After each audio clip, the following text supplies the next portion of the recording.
What if the stories of ancient abilities, once dismissed as myth, were actually the forgotten blueprint of our evolution?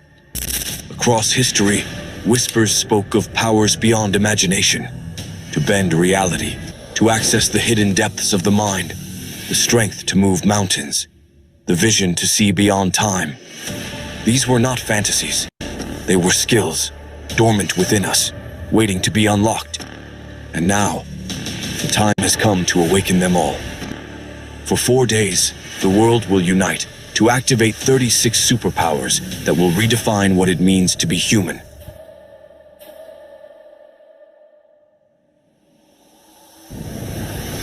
Your spirit, your mind, your body, your heart, all converging into the superhuman you were always meant to become.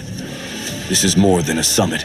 It's the end of your old story and the beginning of humanity's next chapter. November 11th to 14th. The evolution of humanity begins now. Are you ready to activate your true superhuman potential? It's 4 Right. p.m. CET, and we are right on time for this wonderful session with Chuck Bernard. Chuck Bernard is not just a coach, he's a lifelong champion maker. For over 30 years, Coach Chuck Bernard has dedicated his life to helping people unlock their full potential. He holds a master's degree in special education, is certified in advanced behavioral modeling, and is a master NLP, timeline therapy, and hypnotherapy practitioner. He is also a certified mental wellness coach and a diplomat with the American Institute of Stress. What really sets Coach Chuck apart isn't just his credentials, it's his story. He has walked across burning coals with Tony Robbins on 3 different occasions. He has been skiing for 58 years and has spent more than 50 years as a baseball player and a coach. He's a devoted father of 4, and he brings the same heart for family and future generations into every audience he addresses. He has faced setbacks, challenges, and loss, and each time he chose to rise. Because when life tested him most, Coach Chuck showed what it means to stand unshaken. His mission is simple yet profound: to help others develop the champion's mindset. And I was personally working with Coach Chuck. I approached him and I said to him, for Project Superhuman, this is among the last weeks, and I want to do something crazy. I want to apply to break a world record. And if I can, also a world Guinness record. And I expected that Coach Chuck will kind of have any resistance towards that, but he immediately accepted the challenge. He accepted to coach me. And I must say that I'm super thankful to Coach Chuck that I broke 3 world records. It's unofficial world records, and I attempted to break a world Guinness record, which I failed. But I rescheduled it, and I have another attempt. But three world records, unofficial one for push-ups. I broke the record for most push-ups in 30 seconds, most push-ups in 1 minute, and as well most push-ups with weight, which is the one record that I did not manage to break. But with Coach Chuck, I realized that we have so much more potential within us than we actually understand and believe. And he really helped me open my eyes to this. So when I'm bringing Chuck on stage right now here, it's not just anyone, it's not just any coach, it's exactly the coach you need if you want to unleash more of your strength, physical strength, but also mental strength and mental resilience, because that's what actually creates champions. And Chuck, it's an honor to have you here, sir. Welcome. I'm super excited for your talk. Awesome. All right. Technology, right? So thank you for that Exactly. wonderful Today introduction. tests us a lot. Yeah. Uh, I really do appreciate it, and it is an honor to be here. And I'll be talking today about how super strength, how we achieve it, and how it kind of begins in the mind. But obviously, it is a aspect of our bodies as well. Before I really kind of jump into this, though, I got to ask you guys a simple question and see whether it's just me or whether any of you else have had the experience of, maybe you take a pickle jar out of the refrigerator or out of the pantry, whatever, and You go to open it and like it's just not budging. So you give it to like maybe your 12-year-old daughter or something, and she just whoop, pops it right open, right? If you can relate to that, put I can relate in the chat because I've had that experience. And the question is like, how's that possible? And I know we usually go, oh, I loosened it for you. That's what it was. I loosened it up for you. But in the reality is there's something going on in our mind that really kind of prevented it in many occasions. So before I get and really talk about how that all works and we kind of really get into the meat of it, you need to know a little bit more about me. And this part of my journey, the part that I'm going to be referencing today, really began in 1986. And once I graduated from college, I was planning to go into the U.S. Navy. I was going to become a pilot, and I was, getting myself in shape. I was waiting for the word on where I was going to report and when I would report. And towards the end of summer, 1986, I got that letter, ripped it open, started reading, and it said, "Dear Chuck, you aren't good enough for the U.S. Navy." All right, well, maybe not those exact words, but this was kind of like really threw me for a loop. One, I hadn't really experienced that kind of rejection before, and I had planned out for the next 5 years of my life, and I was just kind of in a daze. It didn't last long, though. Within an hour of opening that letter, I got a phone call from the Auburn Public Library that told me the book I had reserved had just come in. And I didn't reserve a book, but my mom had, because she and I had been watching this young guy a couple of weeks earlier on like Good Morning America, the Today Show, one of these morning talk shows, pushing his book on new psychology. We were enthralled. Well, I didn't need any more of an invitation, so I went right down to the library, got the book, came home, read it cover to cover, and that book changed the direction of my life. The book was Unlimited Power, and the author was Tony Robbins, and I'm sure many of you have heard of him. So you can go ahead and type in chat, yes, I've heard of him if you know who Tony Robbins is. Well, I became determined to meet Tony. So I took a temporary job, a seasonal job with LL Bean. And in that spring of 1987, when the seasonal layoffs happened, I had saved up enough money and I was going to go out to California. So I made a trip of it, and I had some relatives who I'd never met in person living in the San Francisco area. So I went out, visited with them, drove down the coast, finishing my journey down in Del Mar, California, where Tony lived. And my brilliant plan was to just basically go knock on his door, both office or at home, and I was going to introduce myself to him. Well, Tony was off traveling, doing his seminars, but I found out he was returning. It was like a week later, 2 weeks later, to do his Fear and the Power Firewalk experience in Los Angeles.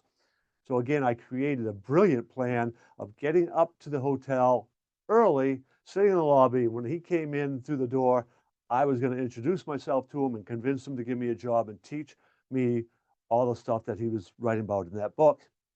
So I did. I got up there early, saw Tony come in, and then it began. My mind started interfering. I hadn't really experienced this much of internal debates before, and my mind's going, oh, you can't do this, and what if he says no, and all this stuff going back and forth, and I was paralyzed. And I sat there, and I watched Tony and his wife check in, go over to the hotel elevator, and up to their room. Well, I had nothing left to do but hang out in the hotel all day and wait till the seminar which was going to begin, late in the afternoon, early evening. So about a half hour before the seminar begins, I make my way out into the area outside the ballroom where it's going to be held. There's already a couple hundred people gathering out there. And the doors are all locked, waiting for time to begin. And then you heard the music in the background begin to blare and crank up. And then the doors opened. What I want to really cover today is I want you guys to begin to understand that God had designed us with incredible abilities physically within our body. It's an amazing system, a human body. And so much of what we do physically, strength, endurance, athleticism, all that, there's definitely some wired communication built into our DNA. I'm not going to get any taller, right? My DNA is kind of determine the max potential, my muscle mass and quick twitch muscle and all those kinds of things. But we can certainly improve it by working out and all that. But the real secret is that our full potential is almost always blocked by our mind, right? Our unconscious mind is working behind the scenes to keep us safe. We've never really learned how to communicate with our unconscious mind so that we can access our full potential. So that is what we're going to kind of talk about today. Your muscles, your endurance, all these things are going to be taking directions from your unconscious mind. And we need to begin to understand how that unconscious mind works and how it filters all the information. I mean, it is being bombarded. You've got a supercomputer between your ears. It's being bombarded with, scientists will tell us, somewhere around the 2 million bits of information every second, but your conscious mind's only aware of just over 130 bits of information. So your brain is doing all kinds of things to take all that data and organize it to give directions so your body runs effectively and efficiently, and so you can access it when you need to access it. Most of the time, when we need to have our strength, we aren't really fully optimizing what's available to us within our own body. And what I mean by that, right, is however much we have trained our muscles and built our strength, a whole lot of times we are not accessing that full capacity. A perfect example of this is it's probably one of the most cited cases of a woman demonstrating human potential and strength. And her name was Angela Cavallaro. And in 1982, she's in her house. She's a 150-pound woman. Her son's out working on his car, and she hears a scream of pain. She rushes out. Her neighbors heard the scream too. She sees her son pinned under his car because he'd been working on it, and the car slipped off the jacks and it's crushing him. She runs over, lifts up this 3,000-pound car so her neighbors drag her son out from under it and save his life. So the question is, how did she do that? But maybe even a better question, if not a greater question, is why can't we all do that more often? Think about all the times when you read about somebody, you see some news report where some smaller person was the victim of violent act from a bigger person. Where was that superhuman strength of an Angela that allowed her to lift up a 3,000-pound car? Why isn't it that a 150-pound woman might be able to lift up a 250-pound man and throw him across the room, throw him off? So what we want to begin to understand is what's going on and what it is that's going on in the mind that can allow us to maximize that strength and then to access it when we need to access it. Very often it feels like this for people. We're stepping on the gas and we feel like the brakes still being applied. If you can relate to that, put "I can relate" in the chat. So again, people begin to assume that they are limited purely by whatever their muscles can do, right? Like they don't fully estimate the influence that the mind has on that. And it's really about learning to remove restrictions in there so that you can begin to access whatever your full capacity is based on how much you've trained your muscles and all those other things. But as shown in many cases, like the Angela Cavallo case, we have even more in reserve when we really, really need it. The question is how to tell your mind that you can do that safely and need it.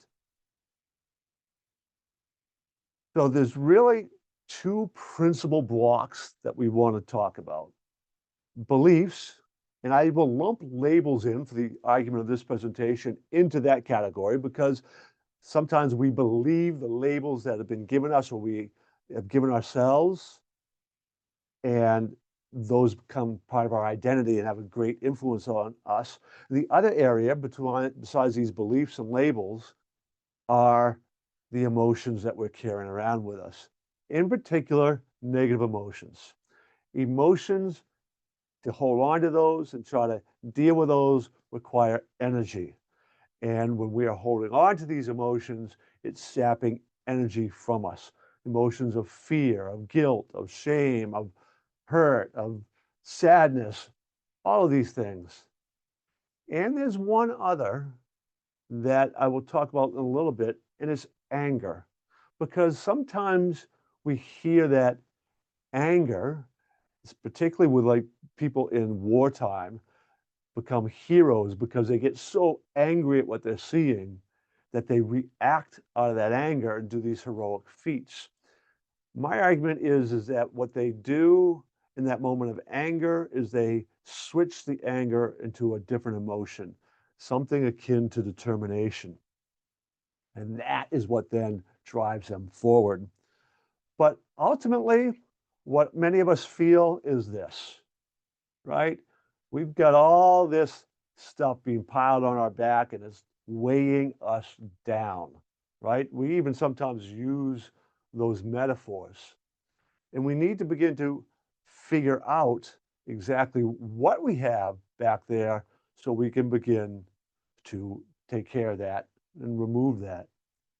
Again, so to summarize this little section is the two principal blocks that many of us have that we need to understand are beliefs, and that can include beliefs of what we are capable of, what the human body is capable of, as well as beliefs around us, ourselves, our self-identity, and the labels we've accepted, and emotions.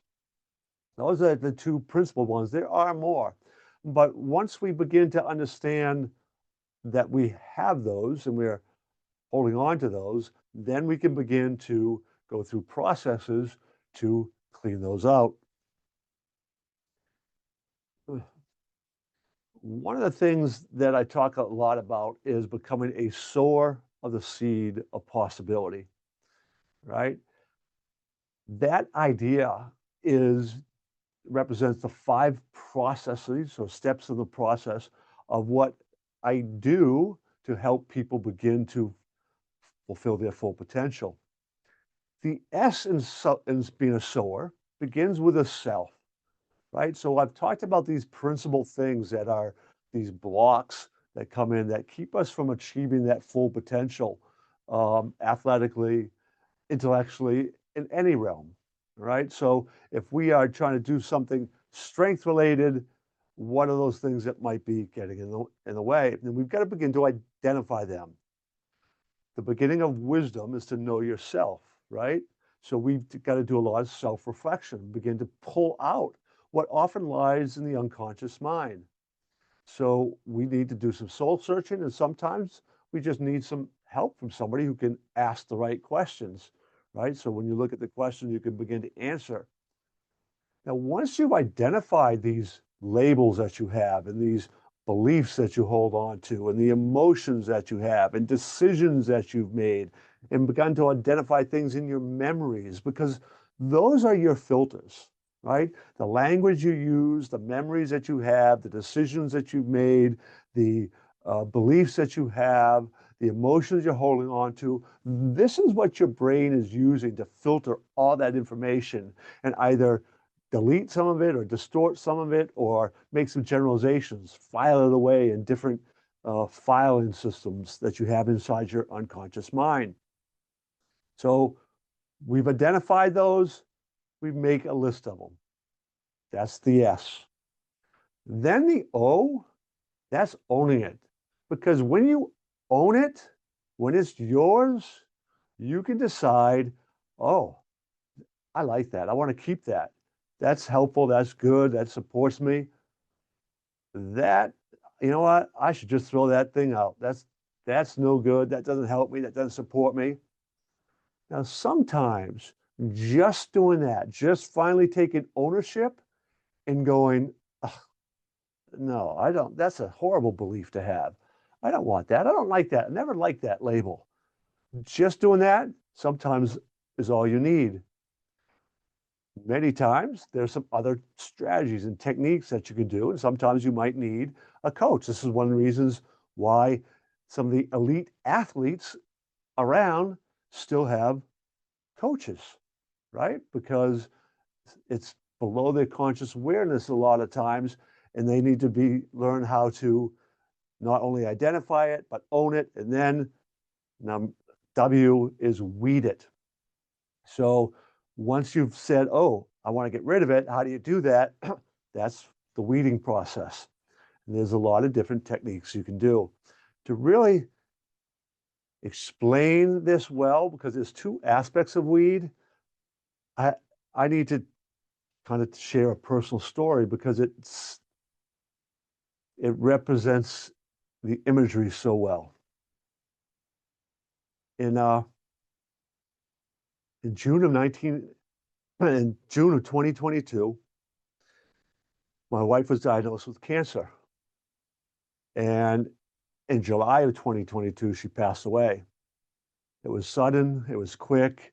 It obviously rocked my world. We had just celebrated our 28th wedding anniversary. She had been a very popular teacher she taught at the high school where she grew up in. She spent virtually her entire life in the school system, either as a student, teacher, coach.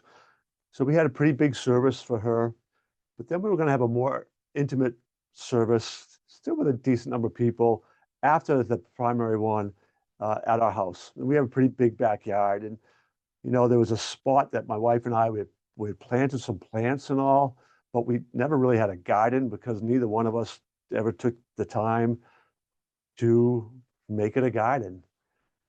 Well, I was determined to honor her by turning that into a garden. And I could have read the books I have and watched YouTube videos, but I got my sister, who's an expert gardener. She came down. First thing we did was we identified what were weeds, what were wildflowers, what we had planted. And then we began to own it. Like, no, those are weeds. I want those gone. Oh, that's a wildflower? Okay, I'll keep that. Those plants are good. Then we started putting in more plants,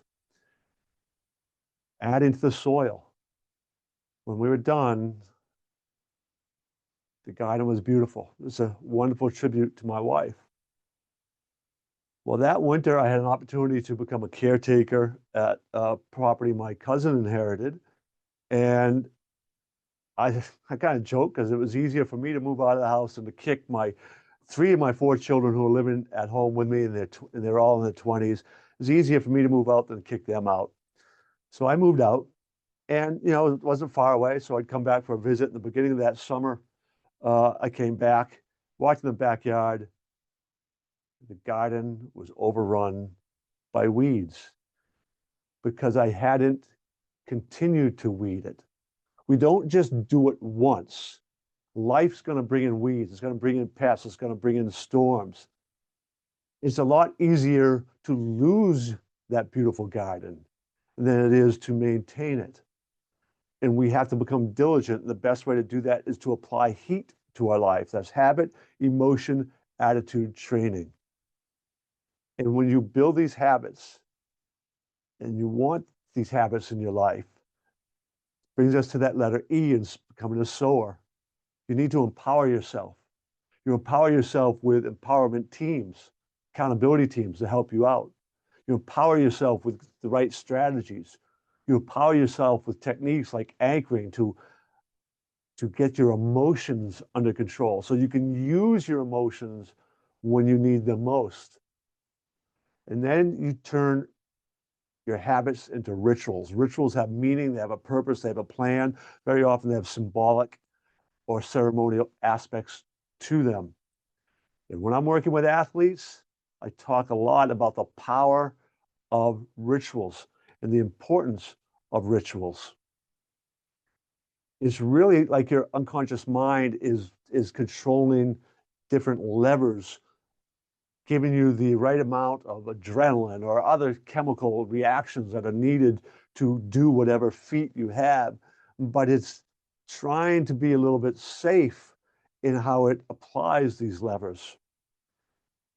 So great examples of some athletes who were able to access this in the moment. One is Greg Louganis. Greg Louganis, perhaps the greatest diver who's ever lived. And Greg Louganis in, I'm not sure which Olympics it was, 1980s, I think it was, but he hit the back of his head on a diving board in one of his dives and, went in the water, came out, a bunch of stitches he had to have. And he went back out, got into his routine, a lot of visualization. He was listening to music, get himself ready. He had to come back out just 20 minutes later after hitting his head on a diving board. And he nailed his next dive. He had some 10s, 9.9s. He nailed it. He ended up winning the gold medal.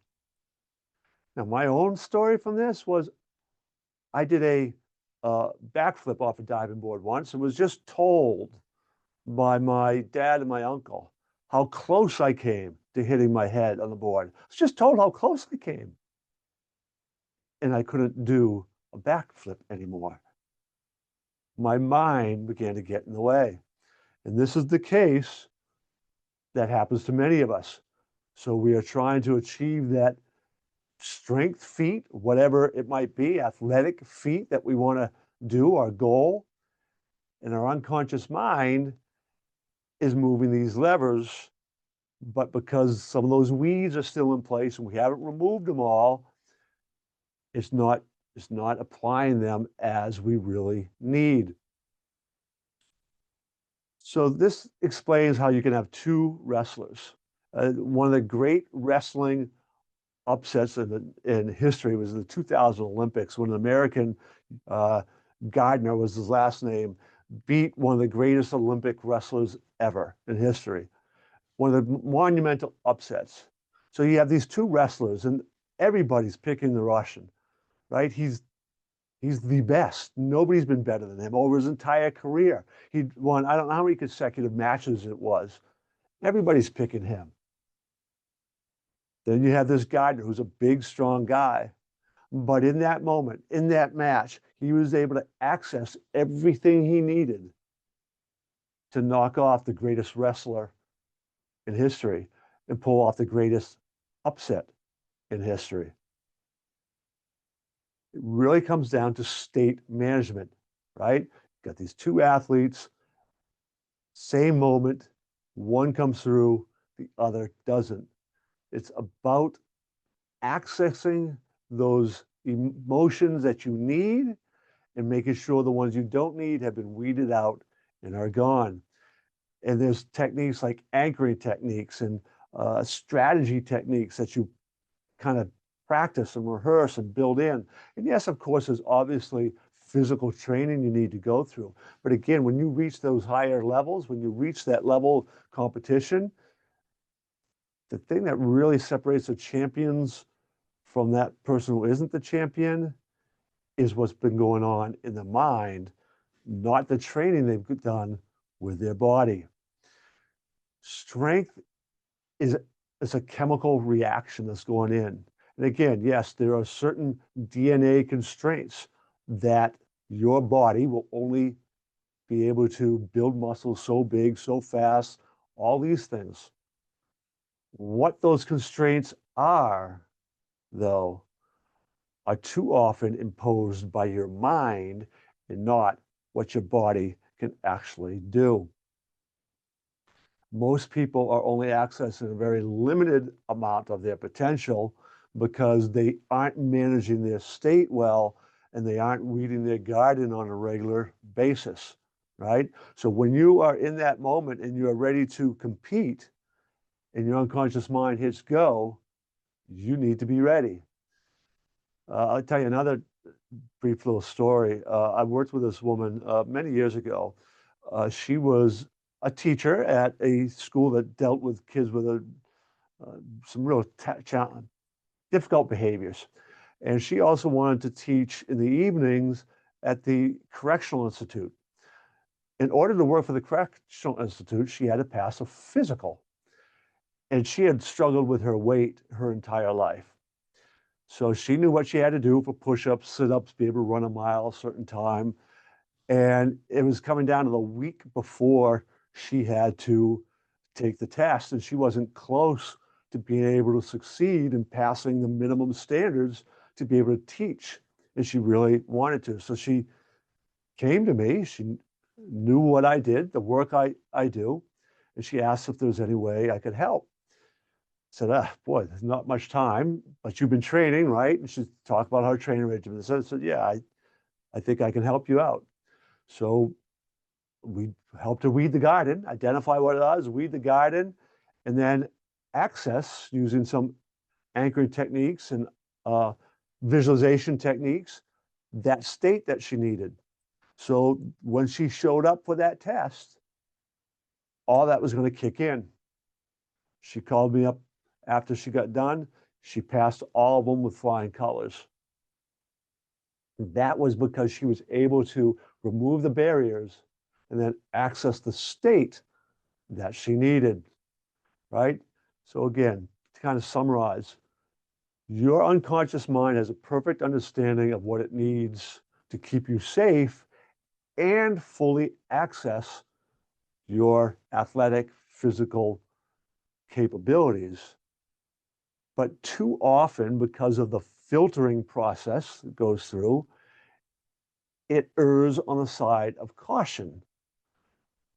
So it doesn't want you to hurt yourself in the, whatever the activity is, and it tends to back off because not of what it knows from the, your DNA, but from what it's getting from all the other energy that it needs to put towards dealing with your emotions, to the beliefs that you have, all those things. When those are removed, it has a better idea of how much of all those biochemical stuff it can apply.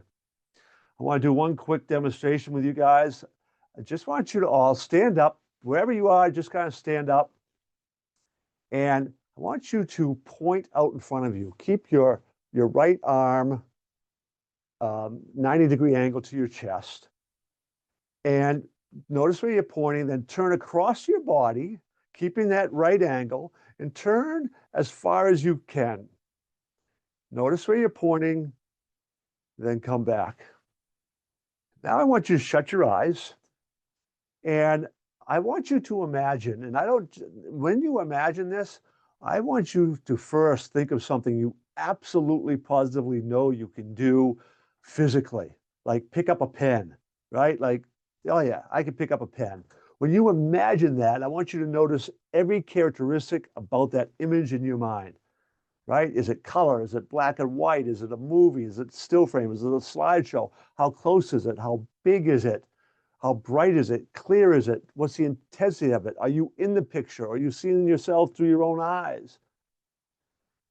I want you to duplicate all those characteristics.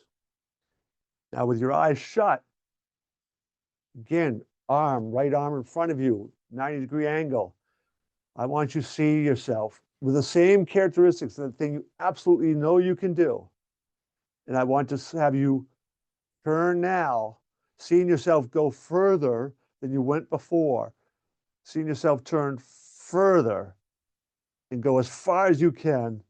Open your eyes. And then notice that you went further.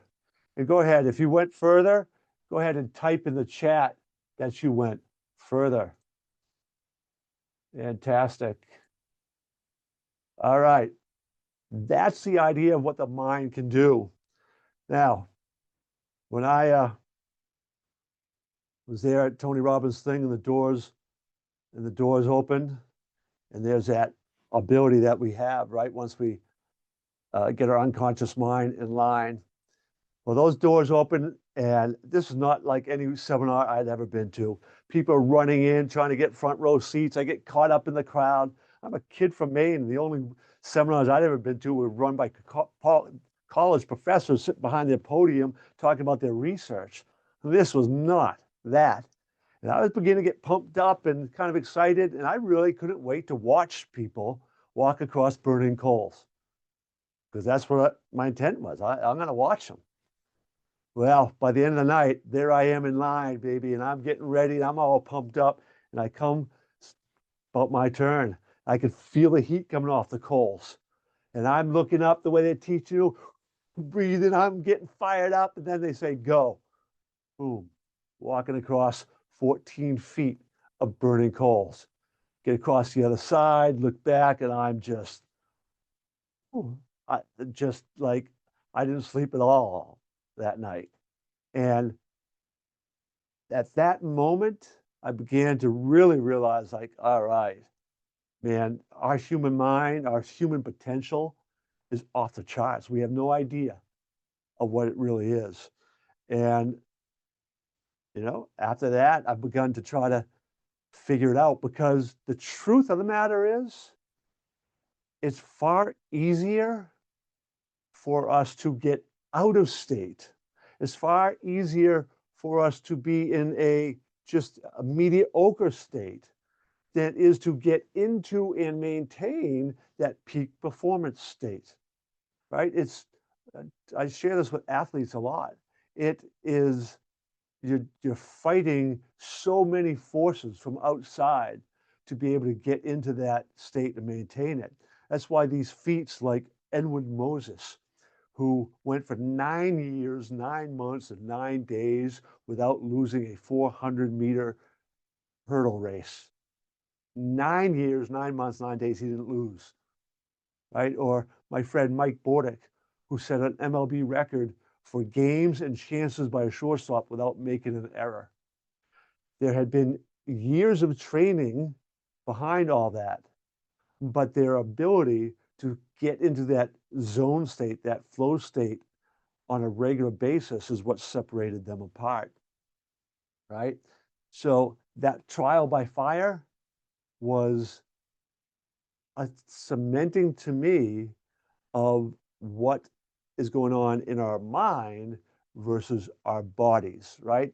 It's not physical first, it's mental permission first, right? It's our removing those barriers to then allow our body and our unconscious mind, who has complete control over that, to keep us safe and maximize our potential.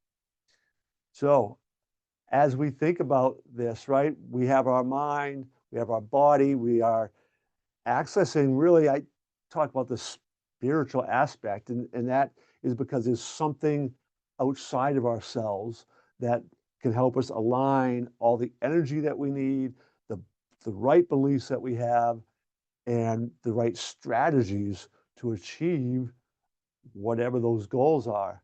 And we need to learn how to kind of program our own AI to use techniques like anchoring, like our breathing, like visualization, and all these things in order to reach our full potential.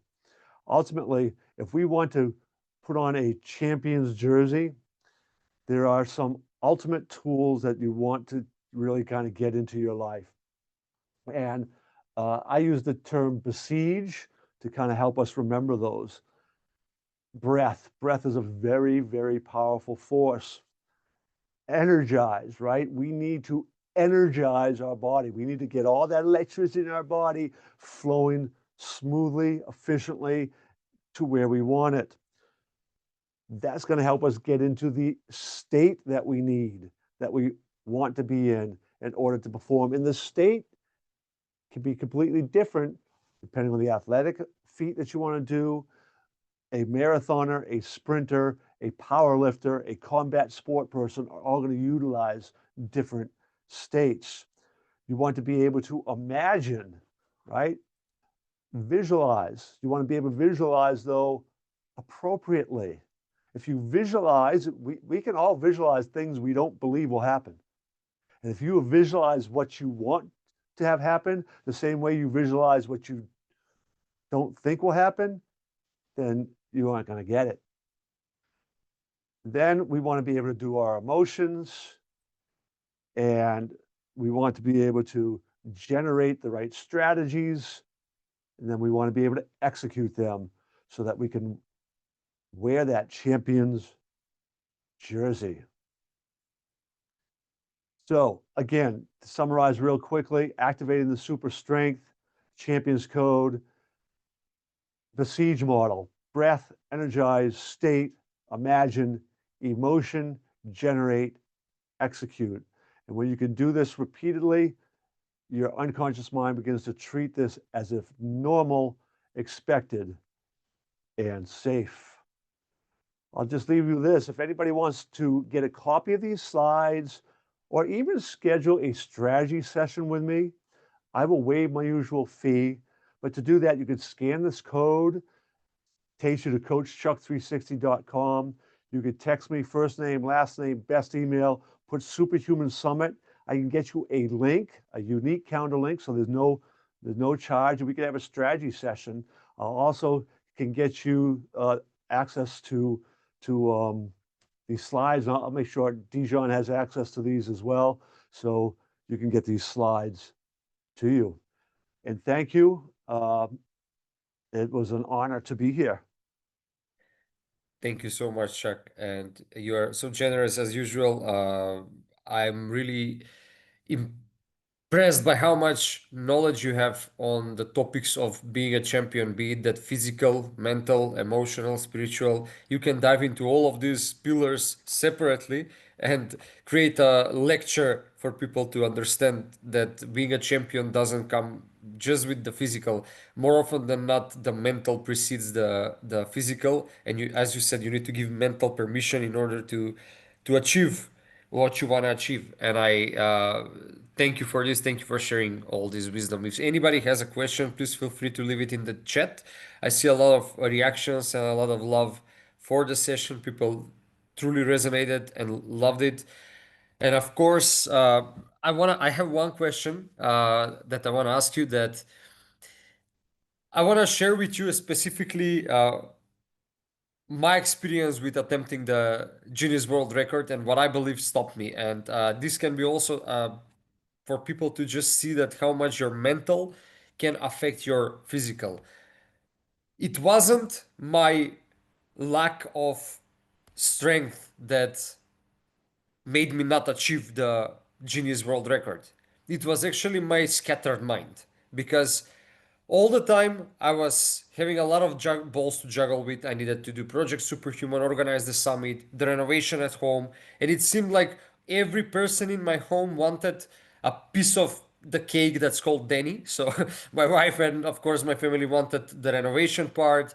The clients wanted the Superhuman Summit, my attention. I wanted to focus on the Guinness World Record, and I definitely put in the work and the training. And the day when the time come for me to test it, 2 hours before we went with my wife and my aunt to the home to clean it, it was the day we supposedly need to move back, and we found out like three, four, five, maybe even errors that the fixing guys didn't even achieved. Some of them was in the bathroom, which is a triggering point of mine because I know how big of a trouble can be renovating the bathroom again. And I got so much emotional about these things. On top of that, I didn't have anybody to cheer me off because I needed to go on the park just with my friend and the people who need to be. So I was like, so nobody really cares. And there have been a lot of this mental and emotional chaos that was coming in my mind. And when I went there, I was like, okay, it doesn't matter. I'm going for it. I knew I'm ready. I've done it at home. I went there. I put the necessary weight in my backpack. I went in the park. The people were there ready. I measured on the scale to see that there is a more than 9 kilo difference of what I'm wearing. the my friend was filming it, and how this works is basically I have only one attempt, because if I don't do it right now, then my muscles will fill up with blood and there is no other opportunity for me to achieve it, because the second attempt I will have less potential. So if I don't do it from once, it's done. I started doing it. I went to almost 100 push-ups, and what happened is the books started falling out of my backpack because my scattered mind forgot to lock it. And the challenge was done. Next, second try, I did it worse. Third try was even worse, and that was my failed attempt. It wasn't because I didn't have the strength in me, it was because my mental and emotional aspects sabotaged me in a way. So, a lot of times in our life, I just want to mention that these mental and emotional aspects sabotage us, not because we don't have the potential, but because they're just there on our way. And if you just remove them, like you were saying, the sky, maybe even space and the cosmos is the limit of what we can achieve as humans. But more often than not, we are ashamed, we feel guilty, we are afraid. If you remove that, you have much more potential than you can even imagine. Thank you for sharing that too, Dijon, because there's another piece to that when we talk about preparation. It's particularly for an athletic kind of event. And in a lot of sports, they talk about game planning and all that, the preparation beforehand. And you and I had worked a lot on your mind for the moment of the attempt without doing the checklist of all the little things that could happen just prior to it that could influence that, like what about the weight? How's that going to work? How and going through that little checklist, right? So that's that's part of it too, where like even as a coach sometimes, right? You think of coaches and their ability to get the most out of um, their athletes, their people, and there's this level of attention to detail that even coaches sometimes we go, you know, whatever it is, we didn't really, oh, should have done that, and that's how we all get better all the time. Absolutely, because the details, the devil hides in the details, and there are so many details that need to work perfectly in synchronicity. So, uh, the things you plan to achieve can happen. However, that doesn't mean that you don't have the potential to do them. So we are people, we are human, and we can dive into the rabbit hole of what could have gone better, but eventually the lesson of this is that mind, heart, emotions, and thoughts matter more than we give them credit for when it comes to physical potential, and that's absolutely true. Do I So, have time to share one story? Do I absolutely. have time? So I had two friends, baseball players. They played at the University of Maine, and one I grew up with playing from like little league days all up, and he was a legendary. He was a home run champion at the University of Maine. Set records there. He was drafted by the Oakland Athletics, 1986, and his teammate and and friend at University of Maine was signed as a free agent that summer, and they both went to the same minor league team. So they're both playing together in the minor leagues. Well, the one who didn't get drafted was signed as a free agent, ends up playing. It's Mike Bordick. He's the one who set that MLB record, played 14 years in MLB. I had a conversation with Billy, which was the friend, after he was done. He only played like 2 years in the minor leagues. And he said to me, he said, baseball always came easy to me. I didn't know how to work. Mike knew how to work. And I shared that story with Mike. He said, Billy worked. Man, he was always taking extra BP and extra ground balls and doing all those things. But the difference was when Mike practiced, he analyzed. He's what we call deep practice. Every ground ball he was trying to be perfect on, and if it wasn't, he would analyze it. He'd go through it in his mind. What did I do better? Every single one. Billy just took extra swings. He just took extra ground balls. He didn't deep practice, and that was the biggest difference between the two. Thank you for sharing that. It's an eye opener for all of us that there is always an area we can improve and dive deeper into when it comes to our unlocking more of our potential.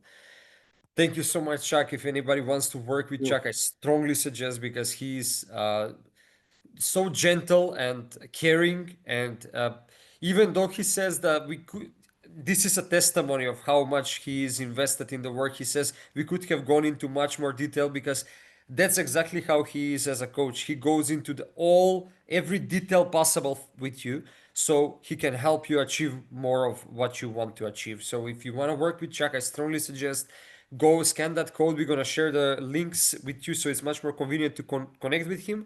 But go and take that free consultation strategy call. See if you're a good fit to work together. Maybe you'll find an area in your life that you can improve, or maybe you'll just have a nice and pleasant conversation with Coach Chuck. So yeah, I strongly suggest you doing that.